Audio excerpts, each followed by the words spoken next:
ध्वनि तरंगों के इस महत्वपूर्ण अध्याय में आपका स्वागत है। भौतिक विज्ञान और प्रतियोगी परीक्षाओं के दृष्टिकोण से ध्वनि एक अत्यंत महत्वपूर्ण विषय है। इस प्रस्तुति में हम ध्वनि तरंगों के सभी वैज्ञानिक पहलुओं, उनके गुणों और उनके विभिन्न प्रभावों का विस्तार से और क्रमानुसार विश्लेषण करेंगे। ध्वनि की उत्पत्ति और संचरण के मूल नियमों को समझना अत्यंत आवश्यक है। ध्वनि तरंगे मुख्य रूप से अनुदैर्ध्य यांत्रिक तरंगे लॉन्गिट्यूडनल मैकेनिकल वेव्स होती हैं। इन तरंगों के संचरण के लिए किसी न किसी भौतिक माध्यम का होना अनिवार्य है, चाहे वो ठोस हो, द्रव हो या गैस। याद रखें, निर्वात वैक्यूम में ध्वनि तरंगों का संचरण बिल्कुल संभव नहीं है। परीक्षा के लिए एक बहुत ही महत्वपूर्ण तथ्य यह है कि प्रकाश तरंगे प्रकृति में अनुप्रस्थ ट्रांसवर्स होती हैं, जबकि ध्वनि तरंगे हमेशा अनुदैर्ध्य होती हैं, जो संपीड़न और विरलन की प्रक्रिया द्वारा आगे बढ़ती हैं। मानव श्रवण क्षमता के आधार पर ध्वनि तरंगों का वैज्ञानिक वर्गीकरण उनकी आवृत्ति फ्रीक्वेंसी के अनुसार किया गया है। आवृत्ति का एसआई मात्रक हर्ट्ज HZ होता है। इस आधार पर ध्वनि तरंगों को 3 मुख्य परिसरों में बांटा गया है।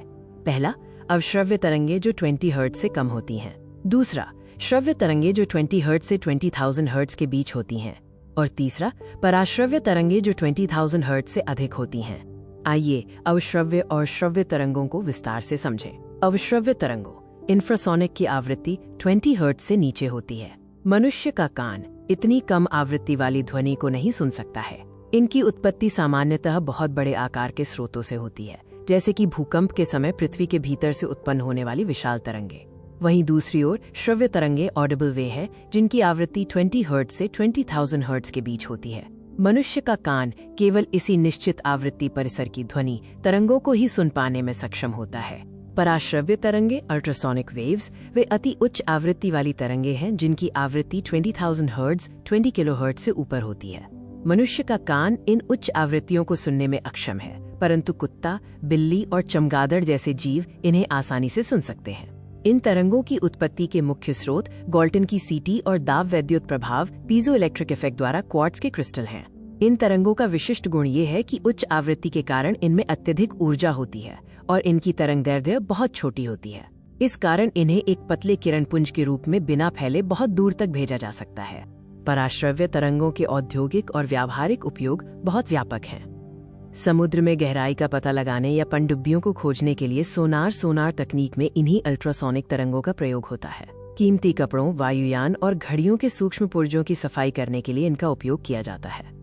इसके अलावा कल कारखानों की चिमनियों से कालिक सूट हटाने में और दूरस्थ स्थानों पर संकेत या संचार भेजने के लिए भी अल्ट्रासोनिक तकनीक अत्यंत उपयोगी सिद्ध होती है। चिकित्सा एवं जैविक क्षेत्र में भी पराश्रव्य तरंगों की अत्यंत महत्वपूर्ण भूमिका है। दूध के अंदर मौजूद हानिकारक जीवाणुओं, बैक्टीरिया को नष्ट करके उसे सुरक्षित बनाने में इनका प्रयोग होता है। गठिया रोग, आर्थराइटिस के वैज्ञानिक उपचार में भी ये बहुत लाभदायक है। इसके अतिरिक्त मानव मस्तिष्क के ट्यूमर का सटीक पता लगाने और शरीर के आंतरिक अंगों की जांच के लिए उपयोग की जाने वाली अल्ट्रासाउंड तकनीक पूर्णतः इन्हीं पराश्रव्य तरंगों पर आधारित है। किसी माध्यम में ध्वनि की चाल मुख्य रूप से उस माध्यम की प्रत्यास्थता, इलास्टिसिटी और उसके घनत्व डेंसिटी पर निर्भर करती है। माध्यम की अवस्थाओं के अनुसार ध्वनि की चाल का स्पष्ट नियम यह है कि ये ठोस में सबसे अधिक, फिर द्रव में और गैस में सबसे कम होती है।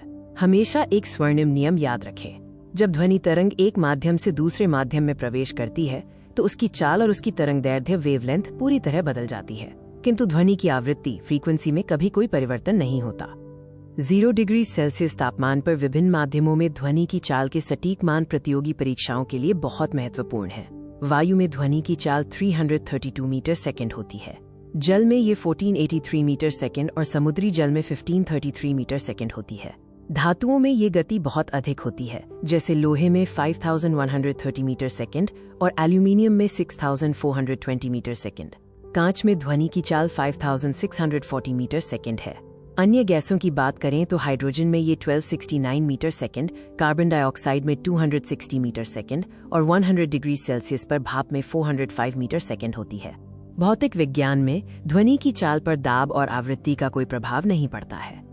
दाब के प्रभाव, इफेक्ट ऑफ प्रेशर की बात करें तो यदि माध्यम का तापमान समान रहे तो दाब को चाहे कितना भी घटाया या बढ़ाया जाए, ध्वनि की चाल हमेशा अपरिवर्तित अनचेंज्ड रहती है।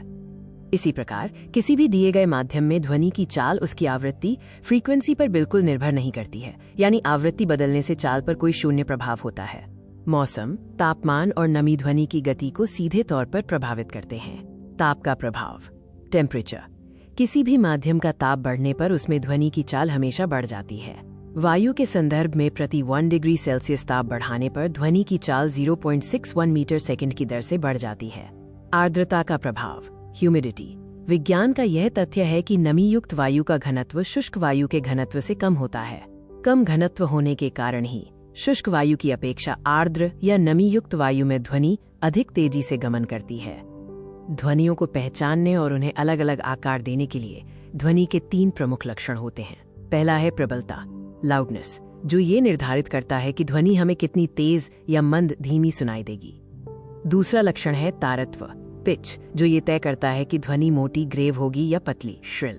और तीसरा महत्वपूर्ण लक्षण है गुणता, क्वालिटी या टिम्बर, जो हमारी वो क्षमता है जिसके कारण समान प्रबलता और समान तारत्व होने पर भी हम विभिन्न प्रकार की ध्वनियों में स्पष्ट अंतर कर पाते हैं।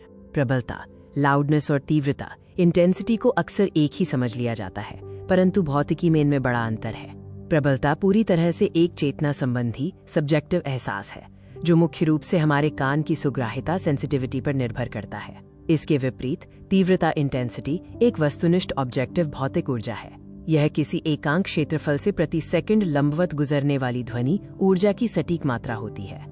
तीव्रता का SI मात्रक वाट प्रति वर्ग मीटर W पर स्क्वायर मीटर होता है। ध्वनि ऊर्जा की तीव्रता को मापने के वैज्ञानिक और व्यावहारिक पैमाने अलग अलग होते हैं। ध्वनि की तीव्रता का वैज्ञानिक मात्रक बेल है, परंतु दैनिक व्यवहार में इसका 10वां भाग यानी एक छोटा मात्रक डेसिबल dB प्रयुक्त होता है। इनका सीधा गणितीय संबंध है 1 बेल = 10 डेसिबल। मानव कान के लिए एक अत्यंत महत्वपूर्ण तथ्य ये है कि मनुष्य की अधिकतम सुरक्षित श्रव्यता सीमा 95 डेसिबल है। यदि ध्वनि की तीव्रता इस सीमा को पार कर जाए तो वो मनुष्य को हमेशा के लिए बहरा कर सकती है। ध्वनि के तारत्व, पिच और उसकी आवृत्ति, फ्रीक्वेंसी के बीच एकदम सीधा संबंध होता है। जब किसी ध्वनि तरंग की आवृत्ति अधिक होती है तो उसका तारत्व भी अधिक हो जाता है, जिसके परिणाम स्वरूप उत्पन्न होने वाली ध्वनि बहुत पतली और तीखी श्रिल होती है। महिलाओं और बच्चों की आवाज का तीखापन इसी उच्च आवृत्ति का परिणाम है। इसके विपरीत जब आवृत्ति कम होती है तो तारत्व भी कम होता है, जिससे उत्पन्न होने वाली ध्वनि मोटी या भारी ग्रेव हो जाती है, जैसा कि पुरुषों की आवाज में देखने को मिलता है। ध्वनि की गुणता, क्वालिटी या टिम्बर, वह विशिष्ट लक्षण है जिसके कारण हम समान प्रबलता और समान तारत्व की ध्वनियों में भी बहुत आसानी से अंतर पहचान लेते हैं। यह गुण मुख्य रूप से ध्वनि में उत्पन्न होने वाले सनादी स्वरों, ओवरटोन्स की संख्या, उनके क्रम तथा आपेक्षिक तीव्रता पर निर्भर करता है। इसी गुणता के कारण ही हम बिना देखे फोन पर अपने परिचितों की आवाज तुरंत पहचान लेते हैं, या फिर बांसुरी और सितार जैसे विभिन्न वाद्ययंत्रों की एक समान स्वर वाली ध्वनियों में भी स्पष्ट अंतर कर पाते हैं। प्रतिध्वनि, एको, परावर्तित ध्वनि को स्पष्ट सुनने का एक महत्वपूर्ण भौतिक नियम है। जब ध्वनि तरंगे किसी दृढ़ सतह जैसे किसी ऊंचे टावर, इमारत या पहाड़ से टकराकर वापस लौटती हैं, तो उसे प्रतिध्वनि कहते हैं। हमारे कान पर किसी भी ध्वनि का प्रभाव, परसिस्टेंस ऑफ हियरिंग, केवल 1/10 सेकंड तक ही रहता है। इसलिए प्रतिध्वनि को मूल ध्वनि से अलग और स्पष्ट रूप से सुनने के लिए श्रोता और परावर्तक सतह के बीच कम से कम 17 मीटर, सटीक रूप से 16.6 मीटर की न्यूनतम दूरी होनी चाहिए। इसके अलावा अपवर्तन के कारण ध्वनि दिन की अपेक्षा रात में अधिक दूरी तक साफ सुनाई पड़ती है। अनुनाद, रेजोनेंस, ध्वनि तरंगों की आवृत्तियों के मिलान से उत्पन्न होने वाली एक अत्यधिक शक्तिशाली घटना है। जब किसी वस्तु के कंपनों की स्वाभाविक आवृत्ति उस पर लगाए गए किसी बाह्य चालक बल, ड्राइवर फोर्स की आवृत्ति के बिल्कुल बराबर हो जाती है तो उसे अनुनाद कहते हैं। इस स्थिति में वो वस्तु बहुत अधिक आयाम, हाई एम्पलीट्यूड के साथ कंपन करने लगती है। इसका सबसे प्रसिद्ध ऐतिहासिक उदाहरण ये है कि सेना को किसी भी पुल को पार करते समय कदमताल तोड़ने का सख्त आदेश दिया जाता है, ताकि सैनिकों के कदमों की आवृत्ति पुल की स्वाभाविक आवृत्ति से मिलकर अनुनाद उत्पन्न न कर दे, जिससे पुल के टूटने का खतरा रहता है। ध्वनि तरंगों के सुपरपोजिशन और उनके मुड़ने की भौतिक घटनाओं को व्यतिकरण और विवर्तन कहा जाता है। व्यतिकरण इंटरफेरेंस की घटना तब होती है जब दो समान आवृत्ति की तरंगें एक साथ किसी बिंदु पर मिलती हैं, जिससे ऊर्जा का पुनर्वितरण होता है। यदि ये समान कला में मिले तो संपोषी कंस्ट्रक्टिव व्यतिकरण होता है, जहां ध्वनि की तीव्रता अधिकतम हो जाती है, और विपरीत कला में मिलने पर विनाशी डिस्ट्रक्टिव व्यतिकरण होता है, जहां तीव्रता न्यूनतम हो जाती है। वहीं विवर्तन, डिफ्रैक्शन का अर्थ है ध्वनि तरंगों का अवरोधों के किनारों से मुड़कर आगे बढ़ना। चूंकि ध्वनि का तरंग दैर्ध्य 1 मीटर की कोटि का होता है, इसलिए ये दीवारों या दरवाजों के किनारों से बहुत आसानी से मुड़ जाती है। डॉपलर प्रभाव, मैक संख्या और प्रघाती तरंगे आपेक्षिक गति और सुपरसोनिक वेग के महत्वपूर्ण परिणाम हैं। डॉपलर प्रभाव, डॉपलर इफेक्ट, ये बताता है कि जब ध्वनि स्रोत और श्रोता के बीच कोई आपेक्षिक गति होती है तो श्रोता को ध्वनि की आवृत्ति में एक आभासी परिवर्तन महसूस होता है, जैसे तेजी से पास आती हुई ट्रेन की सीटी का अचानक तीखा सुनाई देना। मैक संख्या किसी पिंड की चाल और ध्वनि की चाल का अनुपात होती है। यदि मैक संख्या 1 से अधिक है तो पिंड की गति पराध्वनिक सुपरसोनिक कहलाती है और 5 से अधिक होने पर अतिध्वनिक हाइपरसोनिक। जब कोई पिंड पराध्वनिक गति से चलता है तो वो अपने पीछे एक शंक्वाकार विक्षोभ छोड़ता है, जिसे प्रघाती तरंगे, शॉक वेव्स कहते हैं। इनमें इतनी अपार ऊर्जा होती है कि ये इमारतों के शीशे तक आसानी से तोड़ सकती हैं।